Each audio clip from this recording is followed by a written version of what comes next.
My name is Chris Allaire. I am the CEO, president, and founder of Averity, the team-based technology recruiting firm it used to be based in New York. Awesome, Chris. Thanks so much for making time joining us on the Heavy Podcast. Want to spend a few minutes talking about your current role, Verity, and all the great stuff you guys are doing. Before that, give us a thumbnail version of your career to date, everything that you've done prior to starting up Verity. I'll try to summarize everything I've ever done, but it's been interesting because I have been in the recruiting and the technology recruiting space for officially over 20 years now. And like most that I know, it kind of happened by accident. It was interesting because I was always more of a businessman and had a love of business than, than anything else. So I was always the banker monopoly. I don't know if you remember, like there's a show growing up with Family Ties, and Michael J. Fox was Alex P. Keaton. So he was always in the tie, always had a briefcase. And it's really funny to admit, but that actually was me growing up. It was like I was always in like the tie and the briefcase, and I was always, really more interested in the business side of what was going on. So I get this entry level job out of school where I get to wear a tie and go to Back Bay, Boston, and make a lot of phone calls. And I really had no idea what I was getting into at the time. And it was technology recruiting. I also happen to love technology, which works for me real well. Pardon me. I took to it like a duck to water, and I became very good at it very quickly. Spent 4 years with an organization, moved out to San Francisco, did it during the dot-com boom. Fast forwarding, it was fun because I took a break from the recruiting world, and I was very fortunate enough to work for one of Fortune magazine's top 100 companies to work for. And when I did that, that's when I realized, honestly, kind of what recruiting was all about, because it became more about really being of service and treating people the right way. And then when I got back into recruiting in 2007, that's when recruiting really went from a job to more of a career for me. So I took all that experience that I had done and really put that more into building a recruiting career through my years. So that was in 2007. I got right back into it, built a massive network in New York. I have pretty much an impeccable reputation in New York for what I do. And it really leveraged me when I saw a lot of things happening in the recruiting space, specifically in the technology recruiting space within New York. I realized that there's a lot of gaps in the business that need to be corrected. And that's when I decided to build Averity. So this is, April of 2014, and we officially launched in May of 2014. It really gave me the opportunity to use my real passions, focus on service, teamwork, communication, collaboration, and genuinely getting back to a point where I actually love my job. Mm-hmm. And those are the core kind of aspects that I really wanted to build something on. I think the recruiting business I think it's undervalued by a lot of people. And my thoughts on it are, because people have major emotional impacts that affect their lives. With a marriage, buying a house, birth of a child, the death of a loved one, and believe it or not, it's changing jobs. And these are very stressful times for people. So having someone that is a real trusted resource that can help kind of make that experience and that transition a lot easier for them, that's what I really wanted to focus on. So that's how Averity was born. That's where I come from. And that's kind of my background. Oh, that's awesome. And thanks for sharing such a, diverse background. So Averity, you've been building this for quite some time now. Tell us a little bit more about kind of that competitive advantage that you fostering and building within the organization that really sets you apart from your competition from other staffing and talent acquisition organizations that focus kind of within the same spectrum that you guys are. So the biggest things that really separate us from everybody else are honestly is the company mindset. So the company, we have three kind of core pillars of success. The first pillar of success is that we provide an unparalleled experience and an unparalleled level of service with everybody that we interact with. And the the thing that like most people would think is like, oh, it's kind of common sense, but it really doesn't work that way. And what I've always said is that if you're in a service oriented industry, you need to outservice the competition. So if you are doing all the simple things, say what you do what you say, over deliver, under promise, total transparency in the way things are going to work out there, you're going to provide an unparalleled experience. And the key in that is the experience. It's not necessarily the service, but it's just providing someone that ability to turn around and say, wow, looking for a job was supposed to be stressful. It was supposed to be a nightmare.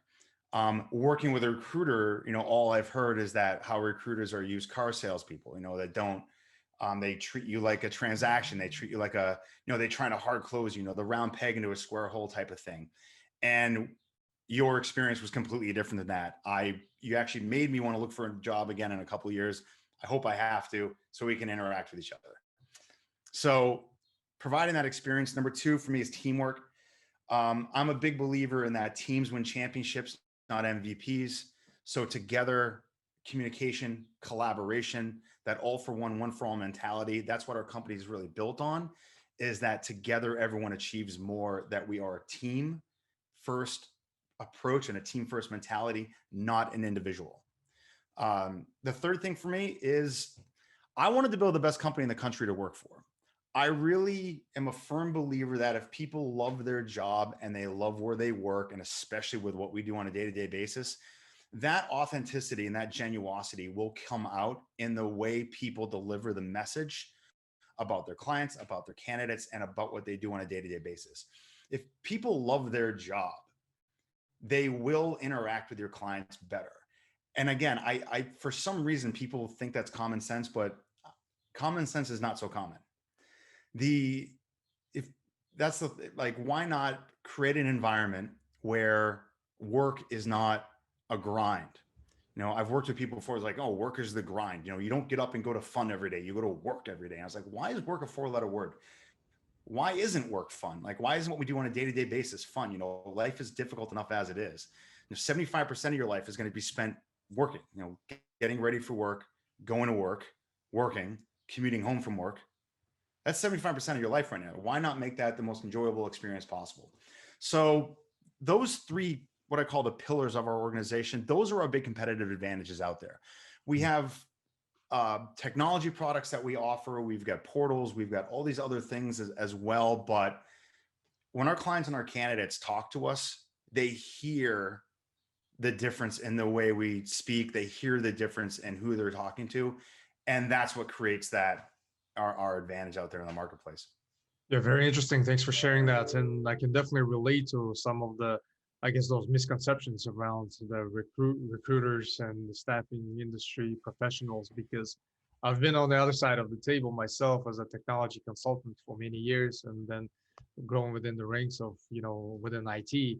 I've had my share of consulting engagements, short-term stints within the companies, and worked with a lot of recruitment firms. And it's always it's an interesting experience. So, I've had my share of dealing with companies that kind of go the route of just very transactional, but then there's also a lot of organizations that really definitely invest heavily into building that relationship, really understanding where you come from, because as you said, which is relatable on so many levels, changing the job, changing the projects is one of those major events, along with, birth of your child and so forth. And it's a very stressful period. So I think having a partner, like, in a form of a staffing or recruitment firm that really has a vested interest in making sure that they align your skills, your interest with something that the company is offering, I think that's very unique. And I think it's a very, distinct value proposition when it comes to competitive advantage. So that's very interesting. When it comes to, you've been in technology, especially aspect of the staffing and recruiting. I'm sure you've seen the industry evolve in all kinds of different directions in the past several years. what are some of the trends and ideas that really excite you these days? What are you researching, perhaps looking to invest further? Talk to us a little bit about that.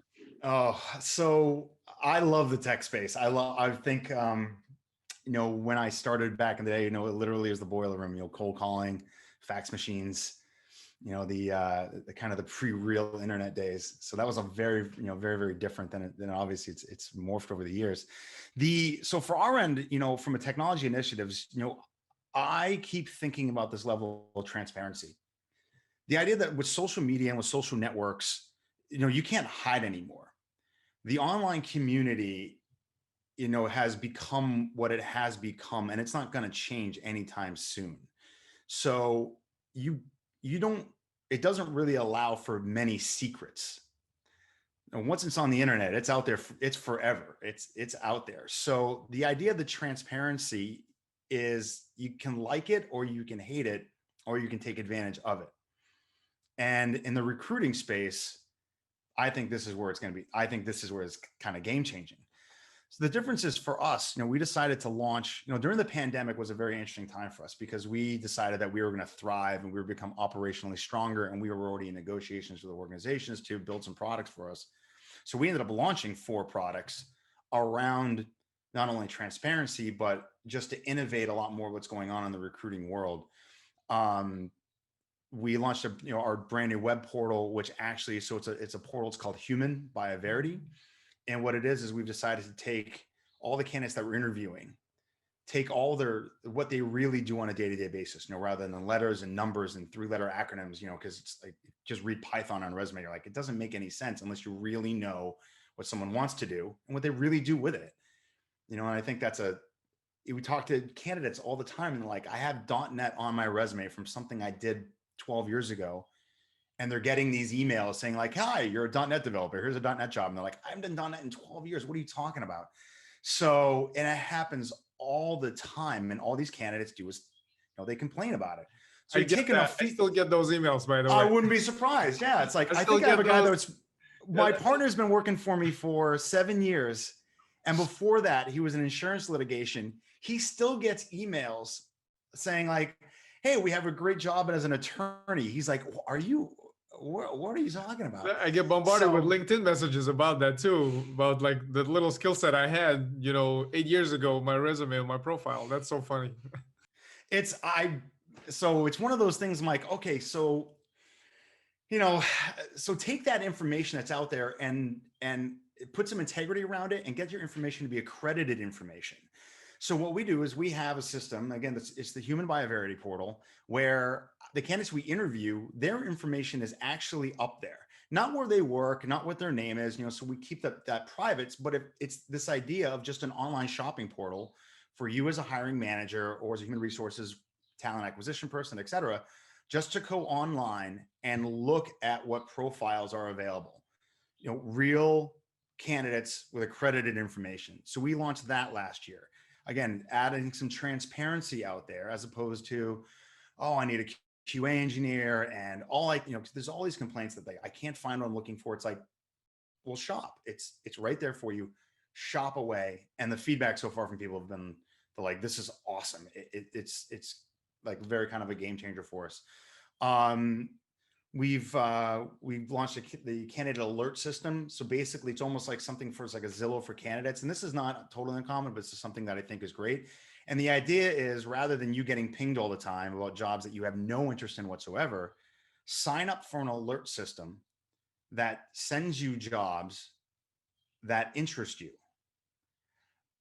Right? Mind blowing. Like, wow, what a great concept. And again, I think that's, if you're a senior level Go engineer and your background is whatever it was prior, but you're like, I only want to know about Go jobs, you can sign up for that in our system.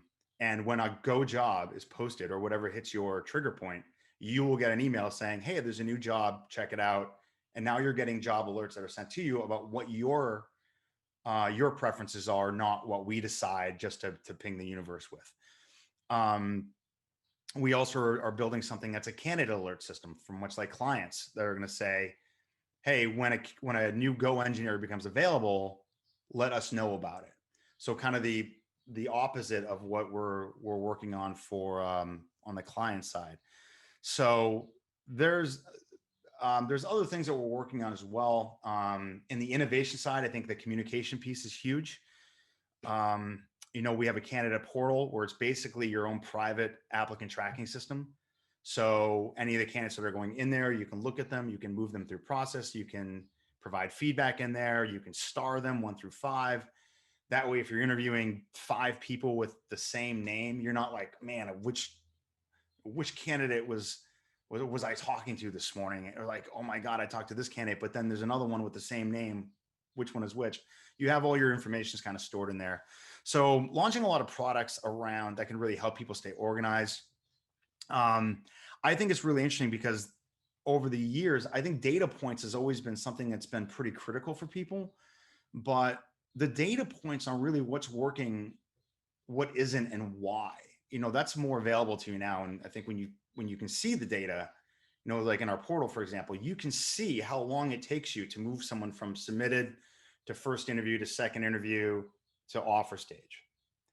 When you don't know what's going on in that and within that data, you have no idea kind of what's working or what's not, like why the offer was accepted, why wasn't it accepted, right? Or you're going like, wow, I'm not seeing what I'm looking for. Or man, we've made 3 offers, they keep getting turned down. Or wow, every single time I want to make an offer to somebody, this person's already off the market.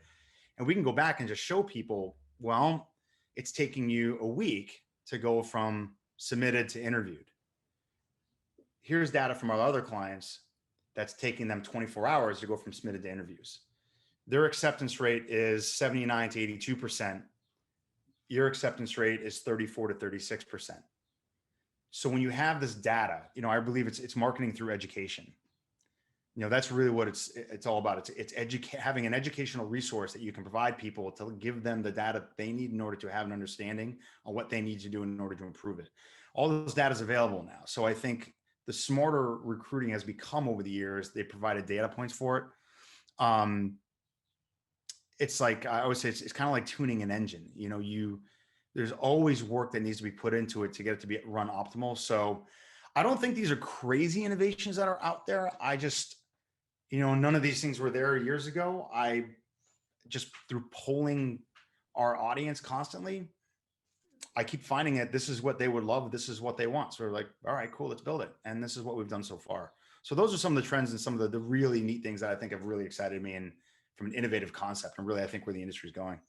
Yeah, and I like what you're talking about in the sense that innovation doesn't necessarily have to be this groundbreaking, earth-shattering innovation, so to say, that really changes everything. It's a lot of times misconceived from perspective of very small improvements to, a simple process.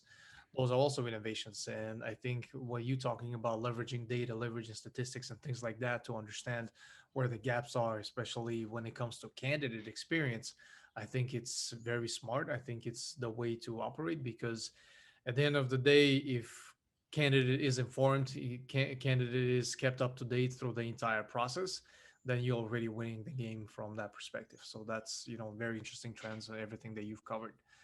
Um, as far as working with your clients and your customers when it comes to building and fostering that culture of innovation, because at the end of the day, when you partner with your client companies, it's an opportunity for you not only to understand what type of culture they're fostering, what type of environments, but also then successfully try to match that with a particular candidate who would be a great fit for that environment.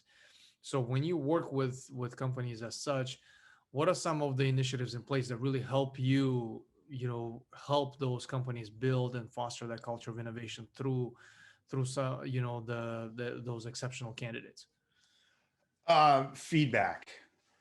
I think providing and gathering feedback, what I've learned over the many, many years I've been doing this, is where everything is made, because that's the communication piece. And if you can communicate what I would call like the reality of what people really want versus what someone's doing, then you can start to see the trends, right? So I've seen a lot of companies that are saying, oh, we want somebody from a mobile first company. We want somebody who was like one of the original I love this. They want the original person who wrote the algorithm for Uber. You're like, I love that you want that person. I think that's fantastic. However, what you guys are doing really doesn't interest that person. So, I mean, that's hard truth, but by providing that feedback, hopefully some people can kind of temper the results a little bit. I think it's really important that I don't know how many people do this, but you have to constantly kind of pull your audience. What are you seeing? What's going on? What's happening out there? And then you can provide that feedback to help people out. And I think, you just have to, I think it's just talking to people. So it's like helping companies cultivate a culture of innovation. I think the more you just explain to them and the more that they see what's working versus what's not working, they're going to understand things better. So, I mean, we've introduced a lot of new concepts where first they're like, okay, sure. But then they start using it and they give us feedback saying not only this like dramatic help, they're all of a sudden turning like, hey, listen, we've got 3 open roles in the data group. We need 2 security engineers and we need 2 more software engineers. Can you guys, can we connect you with those people? And then can we get them set up on the portal as well? Because we've noticed like this is really working for us. Everything we were doing prior to this wasn't really working. So thanks for the help. So I think it's just making sure that the line of communication is kind of constantly open and it's very open and honest. And if you can do that, you're going to be in pretty good shape, because that's typically where things break down, is a lack of communication. Too many emails, too many weird text messages that like are misconstrued, or emails get lost. My emails get buried by the end of the day. Right. I don't know really what's going on. So just the communication piece and really understanding, kind of that what you can do to help people out is gonna innovate. Is gonna help people innovate what's going on out there. For sure. No, that makes perfect sense. Seems so simple, yet oftentimes overlooked.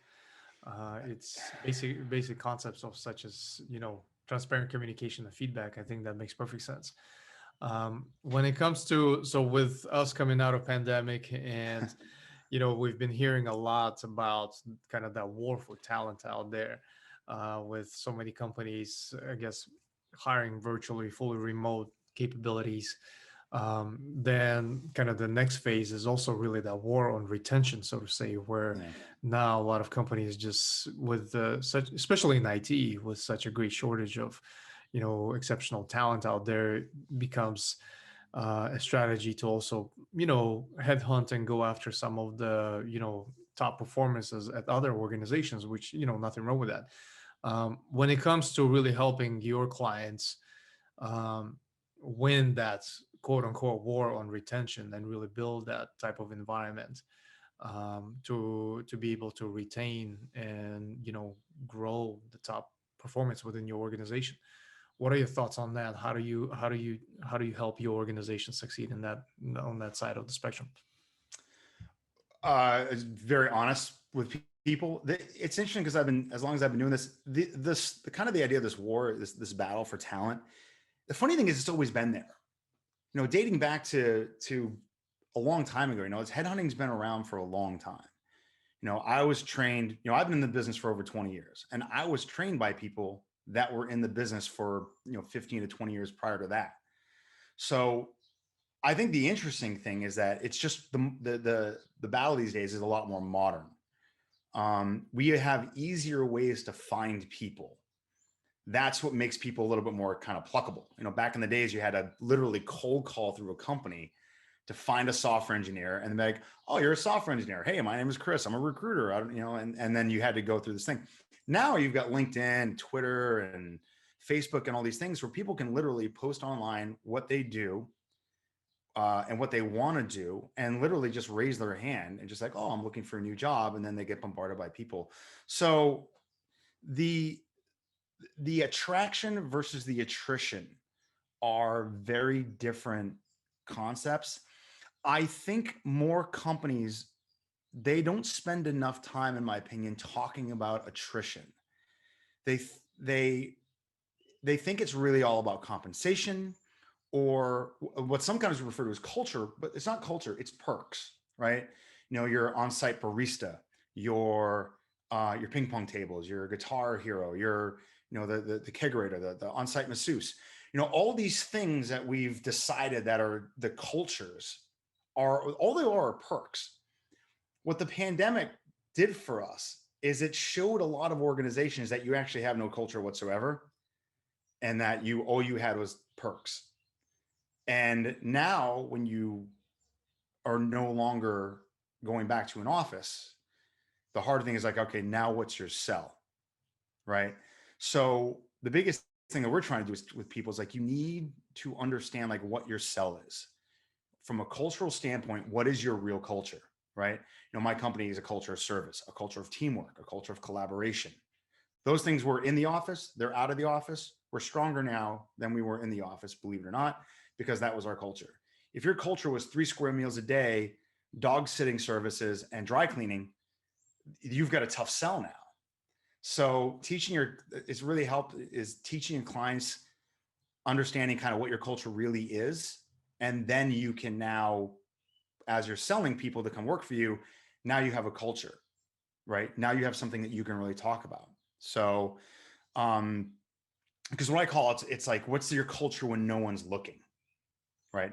If you close the curtain, you're like, okay, now what's your culture? Or when everybody was home, it's like, now what's your culture? It's like, man, I've talked to people I've known for a long time, and they started new jobs, or like, and they were pretty high level, high profile people. I was like, what's the culture at your organization? And they were like, we don't have a culture. Like, we have no culture whatsoever. And I'm like, you realize when the market picks back up, you're going to lose basically your entire team. And it was like, oh yeah, absolutely. And I was like, okay, well, you should probably start with understanding that. I always say your culture is always your brand, because if you have a brand first mentality, and this is something that I really think a lot of companies, sometimes they talk about it, but sometimes they don't. It's this idea of like the brand is the belief system of the organization. And does the organization that works for you, do they understand what the brand really is? Right. Like, I've got the logo sitting behind me. I've got the logo on my phone, and yeah, I own the company, but I can also tell you that everybody else that works for me also has stickers on their computer. They have them on their phone. I have coolers that I gave everybody with the logo on it. They bring it everywhere they go. They have their water bottle with the logo on it. So this idea is like, if you give someone the logo, will they bring it with you? Like, will they bring it with them in order to, kind of brag about where they work? So the brand awareness internally is a huge way to really help people, really retain your talent. I think another thing is just, you got to tell people what you're doing. You've got to keep people in light, and you've got to understand your audience. And if you can understand your employees better, then you can help foster an environment where they feel that there's growth, that there's challenge, and where their opinion matters. And if you can do those things, you can continue to retain talent, because they know that something great is next in store for them. So I think there's a lot of organizations that I think need to start to really think about what they're telling their audience, which is their employees. And if they're polling their employees, how many of these companies are sending all these people back to work? Conversation with a really good friend of mine yesterday, who, same thing just happened to him. Starting summer, we are back in the office, mandatory 8 to 5. I was like, wow, that's aggressive. He's like, yeah. He's like, so needless to say, I'm giving notice.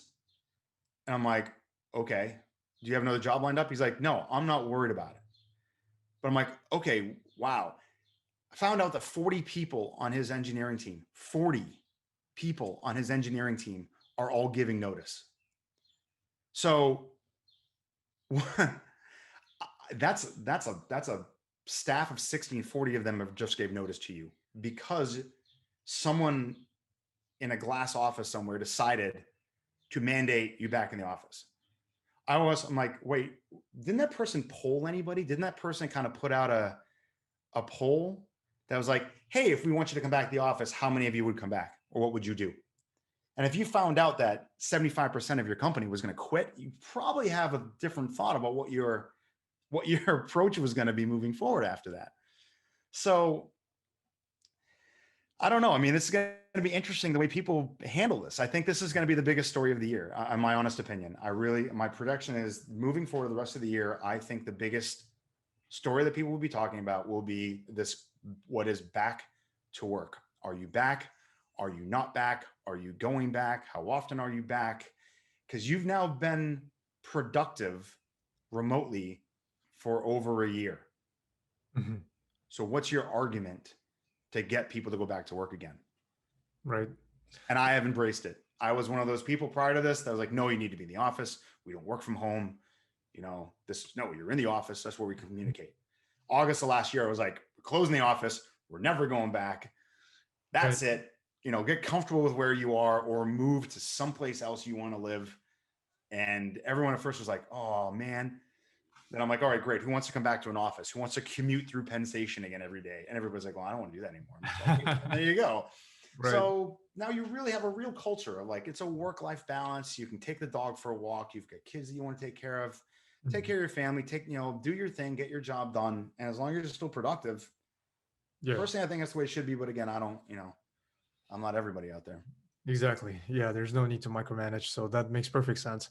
Um, Chris, you've been in IT staffing recruitment space for quite some time, and a good portion of our listeners are early stage career professionals. Those are coming out of second year MBA students and so forth, entering workforce.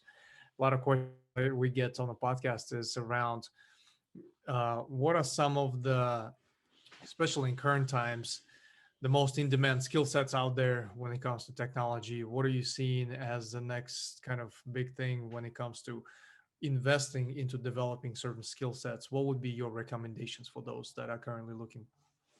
Security. I know that there's various answers that are out there. I know the typical answer is data. Yeah. Security.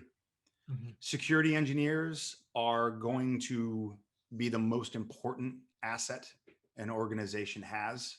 If they don't have them already, they need them, right? We hear about these data breaches. You create a secure environment, you don't have any data breaches. I think security is top of the list, whether it's cyber threats or hacks or whatever these people do that make our lives a little bit better. I think the remote culture is not going to go anywhere anytime soon. I read an article not long ago. I think we all heard this about how a drone hacked into a Tesla, which I don't understand the way any of that works, but security. I think second to that is going to be not so much the data analytics side, but the fostering of use of data. Because for years it's been, business intelligence and data analytics has been around for a long time, but now it's how do we use the data in order to improve processes, gap analysis. So I think those are going to be some game changers for us. And then I think the back end software engineering is one of those skill sets. I don't know what the language is going to be or what the next big thing is going to be, but these are the people that make things run. So if you can tighten up your back end software engineering skills, I think security, data, and back end software engineering, that's the guts of the business, and those are the things where people don't think about when you're navigating an app on your phone, or you've pulled up Google Maps to get you somewhere, or you want to purchase a new water bottle on Amazon, right? All those things that are happening behind the scenes are making you feel secure, that you're not just putting your credit card information out into the middle of nowhere. And then next thing you know, people out there buying couches on your credit card. Right. No, absolutely. And I think I, can agree more with you on information security, cybersecurity, especially with everyone and everything shifting to fully remote capabilities, with people operating from their homes and whatever the case may be. That becomes even a greater need for such skill set to be able to protect the data, protect the information. So that makes perfect sense. The last segment I always cover with my guests is around what are some of the sources that you utilize on a daily basis to stay ahead of the game, to educate yourself on the latest trends in the industry. What are your sources for information? So it's not industry specific, actually, believe it or not. I do a lot of reading when it comes to the recruiting industry. I kind of follow blips just to see kind of what's going on out there. But I'm more of the overall business, and I love the human psychology. because that's, I'm in the people business. We're a people first company. People hire people. They don't hire robots and machines. You weren't offered a job by a robot. You were offered the job by a human being. Your boss has a name. So I'm obsessed with studying interviews. I love podcasts. I've actually really enjoyed listening to the Ivy podcast, not to just plug it, but listening to different people from different backgrounds about their different thoughts, because that's what, if you're in the people business, you need to understand people. I'm obsessed with Tony Robbins, not just because of his, I actually will everything about the guy, but just because of his overall mentality on deriving, happiness and understanding people and understanding what really motivates people and what makes people happy. His interviews with people are incredible. So I'm just an avid, I'm an avid podcast listener. I just like listening to business podcasts and what they do. So my knowledge is really around, the business in general and understanding kind of what's going on out there in the business community. And if I can understand what's going on out there in the business community, then I can understand where people are going, and then I can start to gauge my business along where I think it's going, and then where it's trending to. So I also read a lot. I'm a tireless reader. I'm always reading different business books. What are you currently reading? And is there a book that you always recommend to others, and why is that? Oh, I'm in the middle of two different books right now, because one of them I flip back to all the time. I think anybody who's in our business, anybody who's in our industry, I think you need to read. I buy them for everybody at the company, and it's mandatory reading. So the company Bible is Raving Fans, and if anybody who's ever in a service-oriented industry, I think anybody who's ever in any type of industry, if you haven't read Raving Fans, you need to, and you should make it mandatory for everybody who works for you to read that book. It's just about creating a culture where people love what they do. They love their job. I think it's a great book. There's another book that I love. It's called Fish. These are all very quick reads too. I think Fish is great. Again, it's about creating a work environment where you love your job, that you can make your job a lot more fun. I think there's another great book that I recommend to a lot of people. It's called Whale Done. Whale Done is a book where it's about training whales. But if you try to train a killer whale with negative reinforcement, it's going to be your job is going to be short lived. But it's the idea of getting better results through positive reinforcement.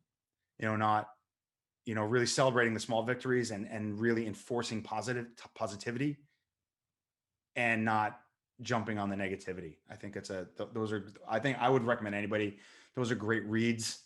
I've read a lot of different ones, with Outliers and a lot of these other books. I think there's none of them I wouldn't highly recommend.